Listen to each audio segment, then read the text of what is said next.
주시는 은혜 받으실 말씀은 빌립보서 2장 1절로 11절 말씀, 신약성경 319쪽에 있습니다. 빌립보서 2장 1절로 11절에 기록된 말씀을 저와 여러분 한 목소리로 봉독하시겠습니다. 2장 1절 같이 읽습니다. 그러므로 그리스도 안에 무슨 권면이나 사랑의 무슨 위로나 성령의 무슨 교제나 긍휼이나 자비가 있거든 마음을 같이하여 같은 사랑을 가지고 뜻을 합하며 한 마음을 품어 아무 일에든지 다툼이나 허영으로 하지 말고 오직 겸손한 마음으로 각각 자기보다 남을 낮게 여기고 각각 자기 일을 돌볼 뿐더러 또한 각각 다른 사람들의 일을 돌보아 나의 기쁨을 충만하게 하라. 너희 안에 이 마음을 품으라. 곧 그리스도 예수의 마음이니 그는 근본 하나님의 본체시나 하나님과 동등됨을 취할 것으로 여기지 아니하시고 오히려 자기를 비워 종의 형체를 가지사 사람들과 같이 드셨고 사람의 모양으로 나타나사 자기를 낮추시고 죽기까지 복종하셨으니 곧 십자가에 죽으심이라. 이러므로 하나님이 그를 지극히 높여 모든 이름 위에 뛰어난 이름을 주사 하늘에 있는 자들과 땅에 있는 자들과 땅 아래에 있는 자들로 모든 무릎을 예수의 이름에 꿇게 하시고 모든 입으로 예수 그리스도를 주라 시인하여 하나님 아버지께 영광을 돌리게 하셨느니라. 아멘. 우리 주변에는 성공하다가 실패하는 사람을 적지 않게 볼 수 있습니다. 유명인 이름을 들어서 그 사람 얼마나 똑똑하고 얼마나 스펙이 좋고 얼마나 잘 나갑니까? 그런데 요즘 이렇게 됐습니다 하면 이제 실감은 나는데 좋은 일 아니니까 이름은 거명하지 않겠습니다. 행복하게 살다가 불행해지는 가정도 볼 수 있고 먹고 살만하다가 다시 가난해지는 그런 경우도 적지 않습니다. 왜 그렇게 될까? 중요한 원인 중에 하나는 스스로 자기를 살펴서 끝까지 겸손하지 않았기 때문이다. 그렇게 진단할 수 있을 것입니다. 건강이나 물질, 가정 다 알고 보면 하나님께서 주신 복인데 그것이 자기 수고와 노력으로 된 것처럼 자기의 공로로만 생각해서 끝없이 교만해진다면 하나님께서 주신 복을 계속 누릴 수가 없는 것입니다. 하나님께서 모세를 통해서 약속의 땅 가나안 입성을 앞둔 이스라엘 백성에게 주신 경고의 말씀을 우리가 기억해야 합니다. 신명기 8장 12절부터 14절 전반절입니다. 같이 읽습니다. 네가 먹어서 배부르고 아름다운 집을 짓고 거주하게 되며 또 내 소와 양이 번성하며 내 은금이 증식되며 내 소유가 다 풍부하게 될 때에 내 마음이 교만하여 내 하나님 여호와를 잊어버릴까 염려하노라. 아멘. 교만의 시작은 하나님의 피조물인 이사야서 14장 12절에 나오는 아침의 아들 계명성이 나의 자리를 높이리라 생각한 데서 그 뿌리를, 교만의 뿌리를 찾을 수가 있습니다. 이 아침의 아들 계명성이라고 묘사된 이거는 천사 중에는 원래 탁월한 존재였습니다. 그래서 지극히 높은 이와 같아지리라 그렇게 생각을 하고 스스로 하나님이 되겠다고 하는 바람에 이사야서 14장 15절에 보니까 스올 곧 구덩이의 맨 밑에 떨어지게 되었다고 말씀하고 있습니다. 이런 사단의 생각과 의도가 우리에게 없다고 할 수가 없습니다. 특별히 사업에 성공할 때, 재산과 재물이 늘어날 때, 직장에서 지위와 명예가 높아질 때 우리 자신도 모르는 사이에 어깨에 힘이 들어가고 교만해질 수가 있습니다. 이것은 성도에게 아주 위험한 일이다 그렇게 봐야 합니다. 그러면 우리 성도가 이런 교만과 어떻게 싸워서 이길 수가 있을까? 이것이 중요한 질문입니다. 본문 7절에 의하면 예수님은 스스로 자기를 비우는 삶을 사셨습니다. 자기를 비하라는 말씀은 하늘 보좌를 비우시고 이 땅에 오신 일, 하나님의 영광을 내려놓으시고 인간으로 이 땅에 오신 것을 말합니다. 이것은 이 세상에서 찾을 수 있는 최고로 낮아지신 겸손의 모범이라고 할 것입니다. 창조주 하나님이 사람의 몸을 입고 이 땅에 오셨습니다. 피조물과 같이 되신 것입니다. 우리가 교만을 물리치고 싶다면 바로 예수님의 이 겸손한 마음을 품어야 됩니다. 그러면 예수님의 겸손한 마음이 어떤 마음인가? 이것은 자기를 낮추는 그런 마음입니다. 최고로 높으신 분 하나님이신데 최고로 낮아지셨습니다. 오늘 본문에는 하나님의 아들이신 예수님께서 여섯 단계로 낮아지신 것을 보여주고 있습니다. 종의 형체로, 사람으로, 죄인으로, 짐승이 사는 구유에 오셔서 십자가에서 죄인처럼 죽으시고 무덤에까지 내려가셨습니다. 우리는 바로 이렇게 낮아지신 예수 그리스도를 믿고 따르는 사람입니다. 중국이 공산화되기 전에 서양 선교사들은 주로 상하이에 몰려 있었습니다. 그러다 보니까 상하이에 사는 중국인들은 외모가 다른 서양 선교사들을 봐도 별 관심을 두지 않았습니다. 그만큼 서양 사람들이 상하이에 많이 있었다는 뜻입니다. 그러나 중국 내륙으로 들어가면 달랐습니다. 사람들은 선교사가 전하는 복음의 메시지보다는 서양 선교사의 외모와 태도에 호기심을 느꼈습니다. 우리 한국에서도 이 선교 초기에 선교사 자녀가 너무 신기하게 생겼다 소문이 나가지고 동네 이제 아낙네들이 아기를 보겠다고 줄 서서 기다려서 아기를 봤다, 그런 이야기를 읽은 적이 있습니다. 내가 선교사로 성공하기 위해서는 중국인의 옷을 입고 그들의 풍습을 따라 철저한 중국인이 되지 않으면 안 되겠다고 생각을 했습니다. 나를 낮추어서 다른 문화의 사람들과 동화되는 것, 이것은 주님이 이 땅에 오셔서 하신 일과 같은 것이라고 생각을 했습니다. 오래전 예수의 선교사들이 이런 방식으로 선교해서 많은 성공을 거둔 사실을 떠올렸습니다. 그러나 대부분의 개신교 선교사들은 이런 것을 전통적 방법을 떠난 파격적인 것으로 받아들이고 그건 올바른 선교 방법이 아니야, 그렇게 생각을 했습니다. 그들은 기독교가 서양 문화의 옷을 입지 않으면 잘못된 것이라고 여겼습니다. 푸른 눈에 회색 머리를 한 요크셔 출신인 내가 중국인이 된다는 것은 보통 복잡한 일이 아니었습니다.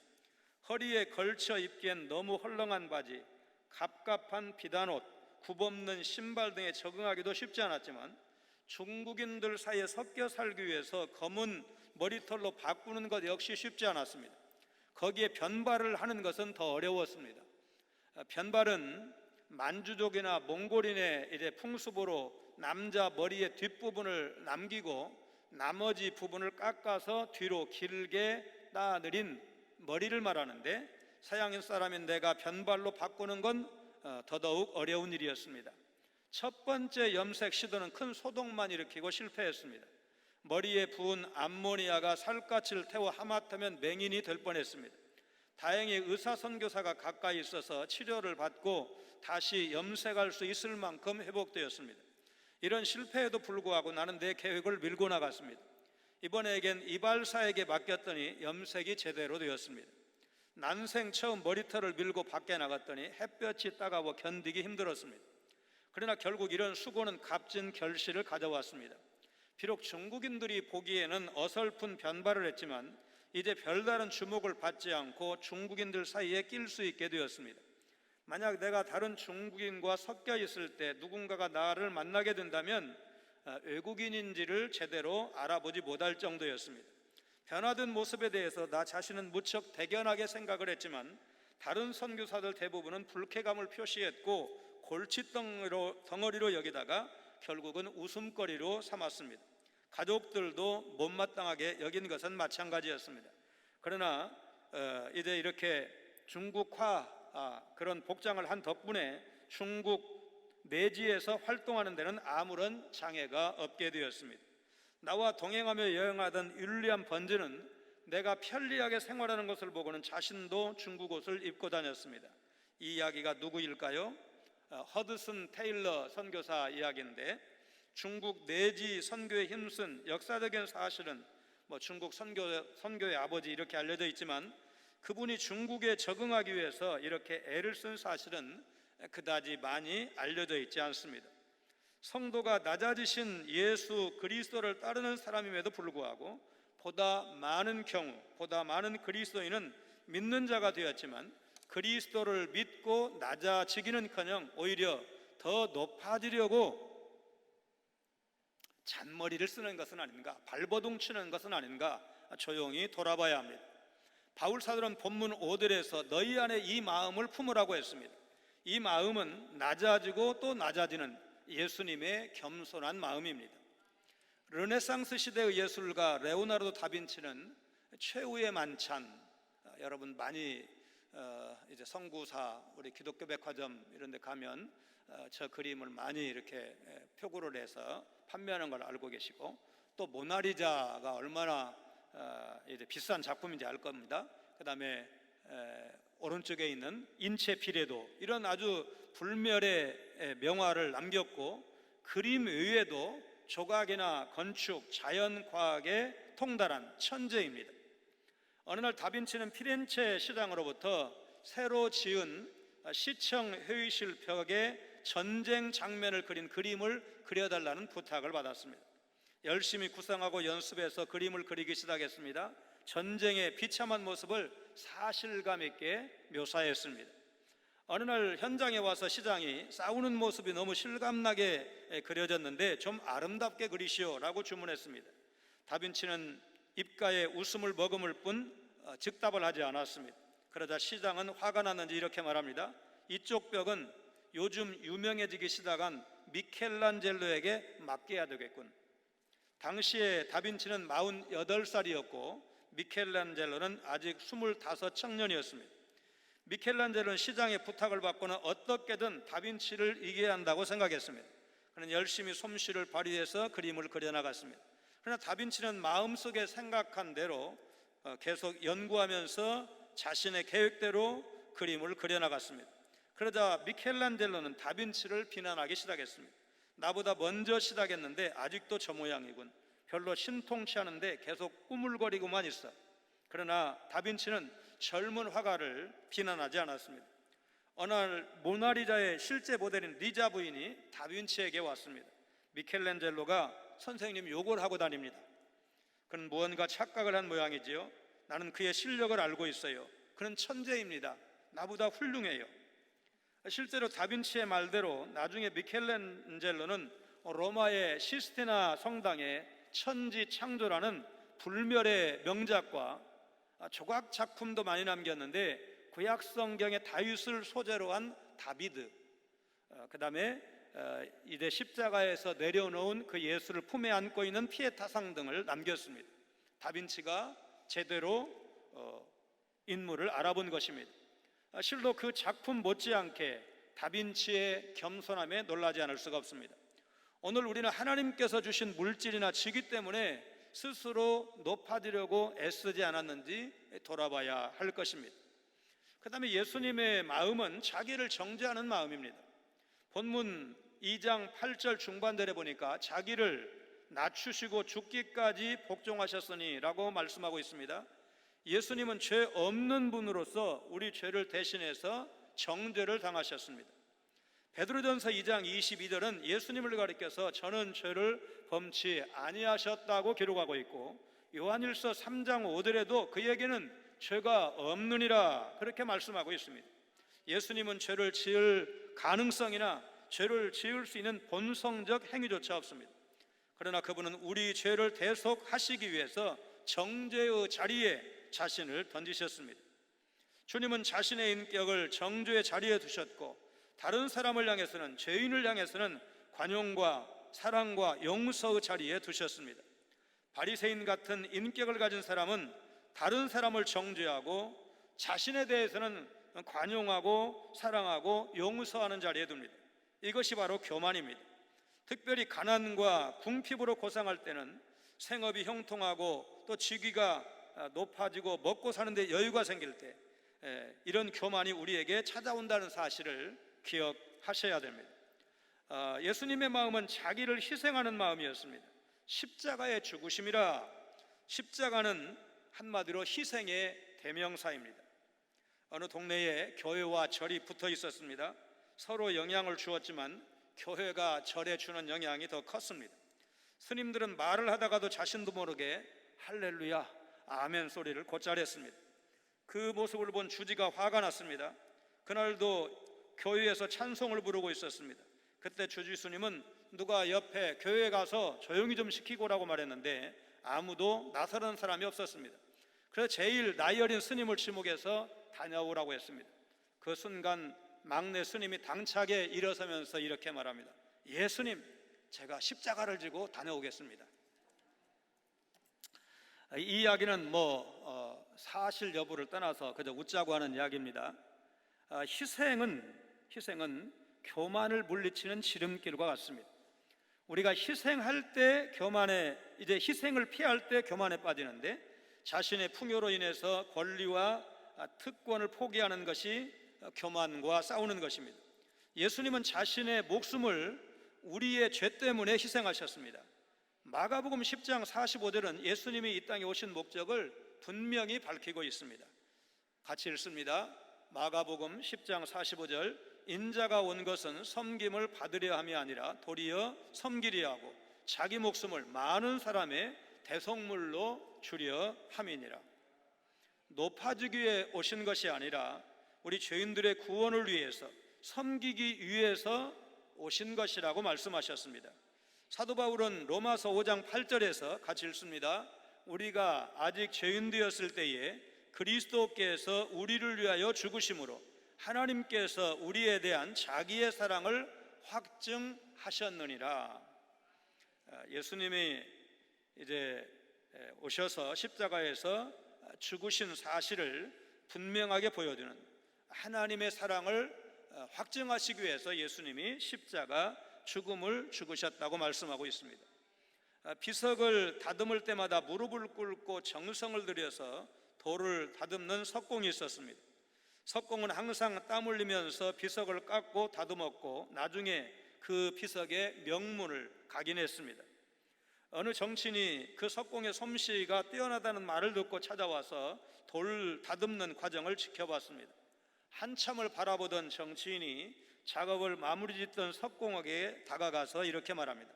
나도 돌같이 단단한 사람들의 마음을 당신처럼 유연하게 다듬는 기술이 있었으면 좋겠소. 그리고 돌에 명문이 새겨지듯 사람들의 마음과 역사에 내 자신이 새겨졌으면 좋겠어. 그러다 석공이 이렇게 대답을 했습니다. 선생님도 저처럼 무릎 꿇고 일하신다면 가능한 일입니다.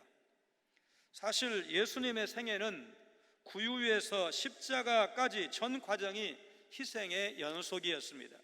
고린도후서 8장 9절은 예수님의 생애를 이렇게 요약하고 있습니다. 우리 같이 읽겠습니다. 우리 주 예수 그리스도의 은혜를 너희가 알거니와 부유하신 이로써 너희를 위하여 가난하게 되심은 그의 가난함으로 말미암아 너희를 부유하게 하려 하심이라. 예수님이 가난해지심은 우리를 부유케 하려 하기 위함이고 예수님이 수모를 당하신 것은 우리를 영광스럽게 하시기 위함이고 예수님이 고통을 당하신 것은 우리를 기쁘게 만드시기 위함이었다는 말씀입니다. 겸손의 본질을 바로 여기에서 찾을 수가 있습니다. 예수님은 십자가 희생을 통해서 자신의 교만을 싸워 이기는 본을 우리에게 보여주셨습니다. 우리가 잘 아는 마태복음 11장 29절 말씀 같이 읽습니다. 나는 마음이 온유하고 겸손하니 나의 멍에를 메고 내게 배우라. 그리하면 너희 마음이 쉼을 얻으리니. 우리 마음에 평안 얻기를 원한다면 예수님을 배워야 하는 것입니다. 그분의 겸손을 배워야 되고 그분의 온유를 배워야 되고 예수님이 억울하게 죄 없지만 죄인들을 대신해서 십자가를 지신 것을 배우게 되면 우리 마음에 쉼을 얻는다는 말씀입니다. 방송국 앵커 출신의 조정민 목사 왜 분노하는가라는 책을 썼는데 그 책에 소개된 일화입니다. 아르헨티나와 칠레의 국경 지역의 해발 3,832m 우스파야타 고개에 예수님 동상이 하나 있는데 안데스의 예수님상이라고 불린다고 합니다. 이 청동상은 아르헨티나와 칠레가 이제 오랫동안 국경 분쟁을 겪었는데 그 분쟁을 평화롭게 타결된 것을 기념해서 1904년에 제작이 되었습니다. 지형과 여러 가지 조건을 따지다 보니까 동상이 자연스럽게 아르헨티나 쪽을 바라보게 되었습니다. 그러자 칠레 사람들 사이에서 왜 우리에게 등을 돌리고 있어? 저들에게만 예수님의 축복이 임하라는 거야? 불만의 소리가 새어나왔습니다. 칠레 사람들의 원성이 커지자 양국 간 화해 분위기에도 차츰 금이 가기 시작했습니다. 이때 칠레의 한 신문사 편집국장이 사설을 썼는데 다행히 그 글로 인해서 이 소동이 잠재워졌다고 합니다. 그런 예수님 상이 칠레 등을 돌린 이유를 이렇게 풀이했습니다. 예수님 상이 아르헨티나 쪽을 향하고 있는 것은 그 나라가 아직 더 많이 돌봐줘야 할 곳이기 때문이다. 칠레의 진정한 지도자는 누구인가? 국민의 분노를 이용해서 적절하게 국가적 위기를 넘기려는 정치인들일까? 들끓는 적개심을 잠재운 이 신문사의 편집국장일까? 이 조 목사님은 그리스도인이라면 이 편집국장과 같아야 된다, 그런 사람이 되어야 한다, 그렇게 그 책에 쓰고 있습니다. 직장에서, 교회에서, 학교에서 무슨 일이 일어나든지 분노에 불을 붙이는 사람이 아니라 깊은 통찰력으로 분노를 가라앉히는 사람이 되어야 한다는 것입니다. 우리가 이런 일을 경험한다면, 쉽지 않지만 이렇게 그런 역할을 감당한다면, 또 그런 삶을 산다면 그것이 바로 하나님의 뜻인 것입니다. 우리는 오직 겸손한 마음으로 각각 자기보다 남을 낮게 여겨야 합니다. 하나님께서 주신 풍요로운 축복을 다른 사람을 무시하고 깔보는 그런 미천으로 삼아서는 안 됩니다. 3절 말씀처럼 아무 일에든지 다툼이나 허영으로 하지 말고 오직 겸손한 마음으로 각각 자기보다 남을 낮게 여기고, 자기 양보, 자기 그 겸손의 미덕을 가정과 교회, 나가 직장에서 보인다면 분명히 가정과 교회, 직장이 달라질 것입니다. 로마서 14장 3절 말씀처럼 다른 사람을 업신여기면 안 됩니다. 누가복음 14장 11절에는 무릇 자기를 높이는 자는 낮아지고 자기를 낮추는 자는 높아지리라, 예수님께서 말씀하셨습니다. 참으로 낮아지는 자를 하나님께서 높여주신다는 사실, 그래서 예수님이 그런 삶을 사셨기 때문에 예수님은 모든 이름 위에 뛰어난 이름을 받으셨고 만물의 주가 되셨다고 오늘 본문 말씀이 증언하고 있습니다. 사도행전 2장 23절 같이 읽습니다. 하나님이 오른손으로 예수를 높이심에 그가 약속하신 성령을 아버지께 받아서 너희가 보고 듣는 이것을 부어 주셨느니라. 사도행전 2장은 2장 1절로 4절 말씀에 이제 그 마가 요한의 다락방에 모인 120명의 성도들이 기도했고 열흘 동안 기도했을 때 성령의 충만함을 받고, 성령의 충만함을 받았을 때 놀라운 기적 같은 역사가 일어나는데, 말하자면 그 끝자락에 이 사도행전 2장 33절 말씀을 주신 것입니다. 예수님이 십자가에서 죽으셨습니다. 사흘 만에 부활하셨습니다. 하늘로 올리워 가실 때 너희는 이 성을 떠나지 말고 아버지께서 약속하신 것을 기다리라. 그래서 이제 이 120명의 성도들이 하나님의 약속, 예수님의 명령을 기억을 하면서 열흘 동안 뜨겁게 기도했을 때 성령의 충만함을 받은 사실을 우리는 사도행전을 통해서 알고 있습니다. 하나님께서 오늘 나에게 좋은 스펙을 주셨다면, 학력이나 경력이나 지위나 또 물질이나 이런 좋은 것을 주셨다고 한다면 그것이 하나님의 영광을 드러내는 도구로 쓰여야지, 누군가에게 특별히 좀 나보다 말하자면 똑같이 비교했을 때 학력이 나보다 낮은 사람에게 내 학력을 자랑한다면 그것이 바로 그리스도인의 모습일까? 하나님 앞에서 낮추면 하나님께서 높이신다는 사실, 높여주시겠다고 약속하신 사실, 여러분 믿으시길 바랍니다. 서울 남대문 시장 입구에서 행상하던 분이 열심히 기도하고 돈도 말하자면 행상이지만 열심히 사업을 하고 새벽 기도도 열심히 하면서 돈을 벌었습니다. 이제 돈을 버니까 좋은 집을 짓고 비싼 침대를 들여놓고 살기 시작하더니 변화가 왔습니다. 새벽 기도에 안 나오는 것입니다. 돈이 많아지다 보니까 교역자들도 무시하고 교회에서 어른 노릇하면서 이 돈 위세를 부렸습니다. 그런데 얼마 지나지 않아서 잇몸에서 계속 피가 나서 병원에 가봤더니 단순한 잇몸 질환이 아니고 중병에 걸린 것을 알게 되었고, 그토록 어렵게 번 재산 다 써버리고 불쌍하게 죽었습니다. 그 성도는 역경과 가난은 근면과 새벽 기도까지 열심히 하면서 이길 수가 있었지만, 그 뒤에 찾아오는 성공은 제대로 관리하지 못해서 잠시 성공하는 듯 하다가 크게 실패한 사람으로 기억되는 안타까운 사람이 되고 말았습니다. 이와는 거의 반대의 삶을 산 사람도 있습니다. 그가 닉슨 대통령의 특별 보좌관으로 근무할 때 언론들은 그 사람은 자기의 출세를 위해서는 자기 어머니의 등이라도 밟고 지나갈 수 있는 사람이다, 심하게 악평할 정도의 사람이었습니다. 20대 젊은 나이에 백악관에서 막강한 권력을 휘둘렀습니다. 유명한 워터게이트 사건에 연루되어서 감옥에 갔습니다. 그리고 그런 감옥에서 예수님을 인격적으로 만났습니다. 제가 감옥에서 나가면 수인들을 위해서, 죄수들을 위해서 한평생 살겠습니다, 결심을 했습니다. 그리고 추록을 했고, 정말 그 소원대로 교도소를 열심히 찾아다니면서 정말 우리 사회에 소외된 이웃 중에 한 사람인 그 죄수들을 위해서 열심히 복음을 증거했습니다.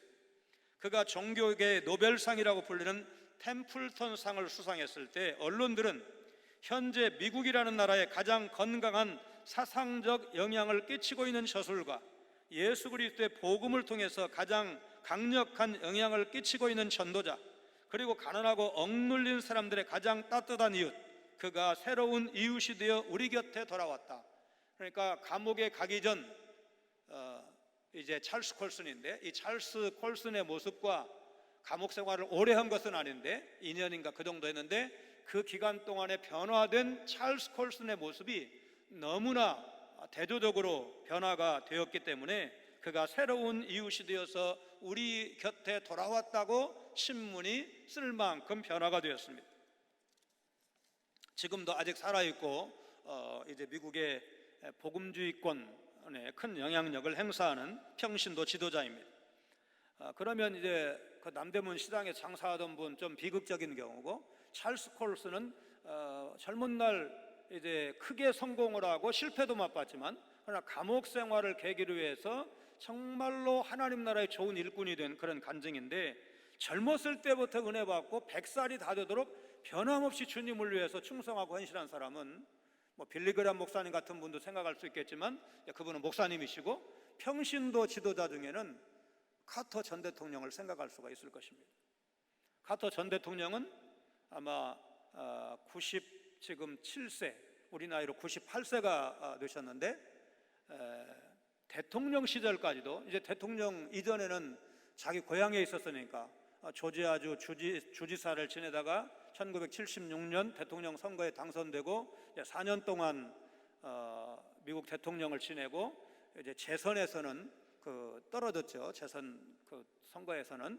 그리고 이제 고향으로 다시 돌아가서 역시 자기 시골 교회에서 교회학교 교사로, 총신대 문 교수님이라고, 이분은 정말로 카터가 그렇게 공사를 잘하는가 일부러 그 플레인즈라는 시골 소읍, 인구가 750명 정도 된다는 그 소읍까지 가봤다는 거 아닙니까? 근데 이제 연세가 좀 드니까 매주 못 가르치고 2주에 한 번씩 가르치더라. 그러니까 여전히 연세가 많은데도 불구하고 성경을 가르치는데, 그 카터가 쓴 책들이 몇 가지가 있습니다. 그냥 일반 한 시대를 풍미했던 정치인 혹은 그리스도인으로서 누구나 읽을 수 있는 전기 같은 자서전 같은 그런 책도 썼지만은, 그가 경건 생활을 통해서 성경을 연구하고 은혜 받고 깨달은 말씀을 모아서 낸 책도 있습니다.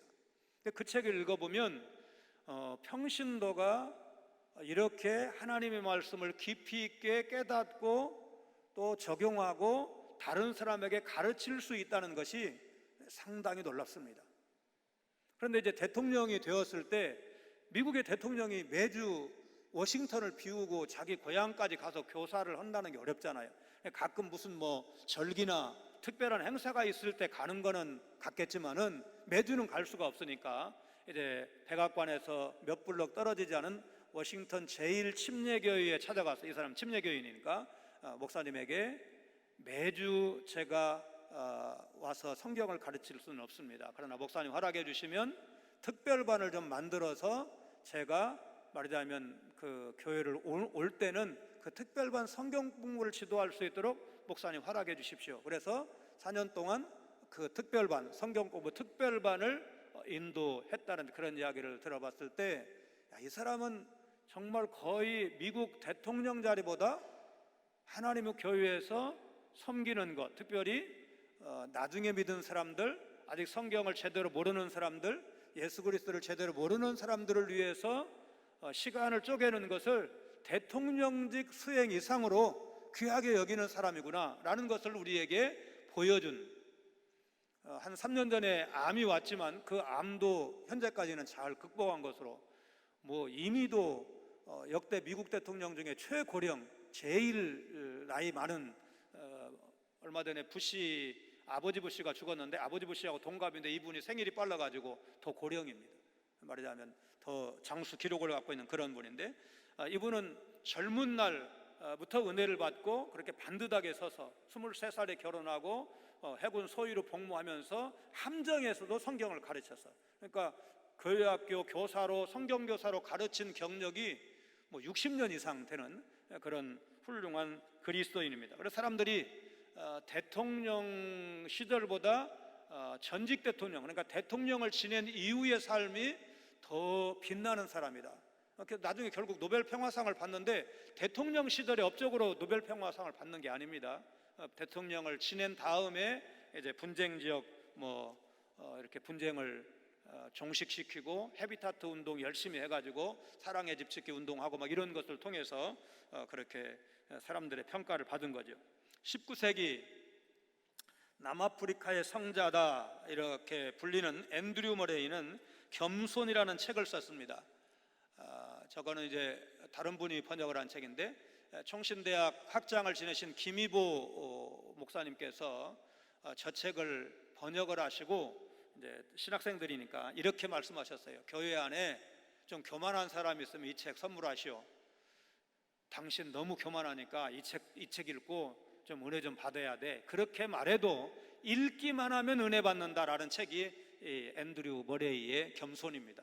여러분 얼마나 그 자존심 상하고 기분 나쁩니까? 당신 너무 교만하니까 이 책 읽어야 돼 그러면은 일부러라도 아마 책 안 읽는 사람도 있을 거예요. 그런데 책 내용이 읽기만 하면 은혜 받을 수 있는 그런 좋은 책이라고 했는데, 이 앤드류 머레이가 겸손이라는 책에서 그리스도 신앙은, 기독교 신앙은 첫째도 겸손, 둘째도 겸손, 셋째도 겸손이라고 강조를 했습니다. 그만큼 겸손은 우리 믿는 사람이 갖춰야 될 덕목이라는 것입니다. 사도 바울은 감옥에서 다른 사람들로부터 어떻게 대우받는가에 대해서 관심을 두지 않고 빌립보 교회 성도들이 그리스도를 본으로 삼아서 십자가의 생명을 사느냐 살지 않느냐에 이제 목회적 관점을 두고 있었습니다. 이것이 사도 바울의 갈망이었고 또 사도 바울의 기쁨이었습니다. 그리스도의 십자가 사랑을 깨닫고 각자에게 주신 사명을 감당하는 성도로 살아가는 것이 사도 바울의 소원이었습니다. 우리는 교만과 싸워서 승리하지 못하면 서론에 말씀을 드린 것처럼 하나님의 은혜와 복을 계속 누릴 수가 없다는 사실을 기억해야 됩니다. 그러니까 평생 동안 교만과는 싸워야 되는 거죠. 이제 은혜 받을 때만 겸손하고 그 다음에 은혜가 조금 식어지게 되면 교만이 스멀스멀 올라오는 것, 내 이름을 대고 싶고 나를 주장하고 싶고 나 아직도 살아있다고 은근히 말하고 싶은 그런 어떤 욕망을 쳐서 복종시켜서 내가 말하면 예수님이 드러나고 내가 말하면 예수 닮은 사람의 인격이 드러나야 복음이 증거되고 교회에 덕을 세우게 되고 나 때문에 예수 믿는 사람이 더 많이 늘어날 터인데, 이것이 우리의 기도의 소원이 되어야 할 줄로 믿습니다. 하나님, 우리 예수님이 하나님이신데 사람과 같이 오셨는데, 종의 몸을 입고 오셨는데, 십자가에서 죽으셨는데, 무덤에 장사되셨는데, 사람들의 조롱까지 받으셨는데, 그래도 가야 할 길을 가신 우리 예수님을 본받아서 하나님, 믿음의 사람으로서, 은혜 받은 사람으로서, 예수님의 십자가 사랑을 입은 사람으로서 예수님을 드러내는 삶을 살게 하여 주옵소서. 우리의 말을 통해서, 생각을 통해서, 글을 통해서, 무엇을 통해서 그야말로 먹든지 마시든지 무엇을 하든지 하나님의 영광을 드러낼 수 있는 그런 삶을 살게 해 주시옵소서. 예수님 닮아가는, 예수님 마음을 품은 그런 삶을 살게 해 주옵소서. 그렇게 기도하시고 그렇게 자신을 낮추심으로 때가 차면 하나님께서 높여주신다고 하신 약속을 복으로 받으시는, 이 땅에서도 받으시고 하늘에서도 받으시는 여러분 모두가 되시기를 주님의 이름으로 축원합니다. 거룩하신 하나님, 사도 바울이 빌립보 교회 성도들에게 마음을 같이하여 같은 사랑을 가지고 뜻을 합하라고 당부한 말씀은 오늘 우리 교회와 성도에게도 꼭 필요한 말씀인 줄로 믿습니다. 그리스도 예수의 마음을 품어야 예수 닮은 제자의 삶이 가능하다는 사실을 기억하며 예수님의 마음을 더 깊이 알아가게 하시고 그 마음을 품고 가정과 직장, 이 땅에서의 삶을 살아가는 저희들 다 되게 하여 주옵소서.